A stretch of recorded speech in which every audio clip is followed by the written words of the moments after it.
नमस्कार प्रिय बच्चों। आज हम एक नई कविता पढ़ रहे हैं। बच्चे काम पर जा रहे हैं। बेटा, इससे पूर्व हमने राजेश जोशी जी का कृतित्व, व्यक्तित्व, फिर कविता का सहस्वर वाचन, अर्थबोध और रसबोध के लिए जो उसकी सामान्य सी बातें जो प्रमुखता से हमें कविता में ध्वनित हो रही है उनके बारे में भी हमने चर्चा की। आज हम कविता का अर्थबोध देखेंगे, इसका काव्यार्थ और भावार्थ, शब्दार्थ भी हम यहाँ पे देखेंगे। देखिए, कोहरे से ढकी सड़क पर बच्चे काम पर जा रहे हैं। बच्चे काम पर जा रहे हैं हमारे समय की सबसे भयानक पंक्ति है। यह भयानक है, इसे विवरण की तरह लिखा जाना चाहिए, इसे सवाल की तरह। बच्चे काम पर क्यों जा रहे हैं? बच्चे, देखिए, कवि भावुकता के साथ कहता है, सुबह सवेरे घने कोहरे से ढकी हुई सड़क पर भीषण ठंड से जूझते हुए बच्चे मजदूरी करने अपने अपने काम पर जा रहे हैं। कवि कह रहा है हमारे समय की, ये देखिए, हमारे समय की सबसे भयानक स्थिति है कि बच्चों को खेलने कूदने की जगह काम करना पड़ रहा है। और इससे भी भयानक बात यह है कि समस्या को सामान्य वर्णन की तरह कहा जा रहा है, जबकि सामान्य नहीं है बात।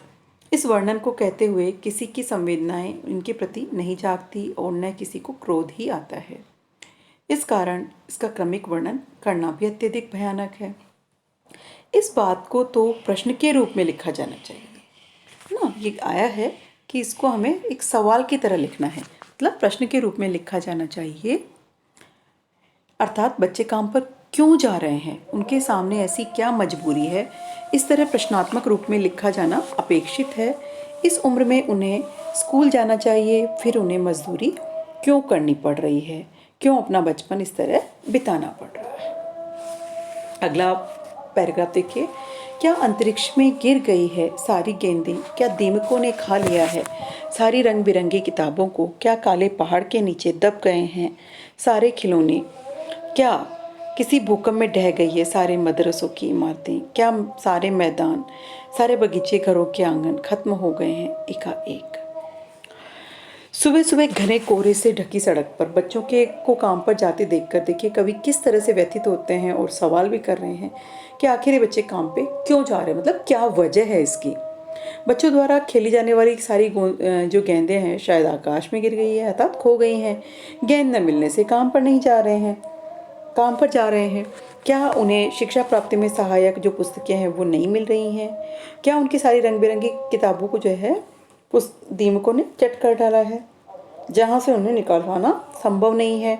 या फिर ज्ञान प्रदान करने वाली सारी पाठशालाओं की इमारतें किसी भूकंप से नष्ट हो गई हो?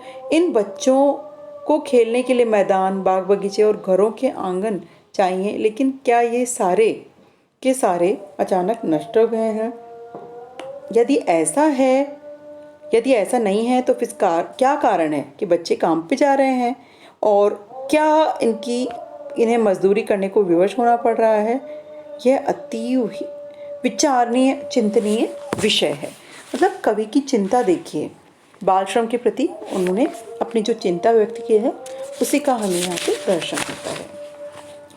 तो फिर बचा ही क्या इस दुनिया में, कितना भयानक होता अगर ऐसा होता। भयानक है इसलिए, इससे भी ज़्यादा यह है कि सारी चीज़ें हस्ब मामूल, पर दुनिया की हजारों सड़कों से गुजरते हुए बहुत छोटे छोटे बच्चे काम पर जा रहे।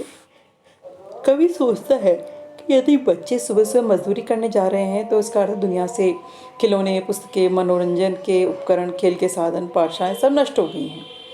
हाँ, आपको तो पता है आप लोगों को खेलना कितना अच्छा लगता है।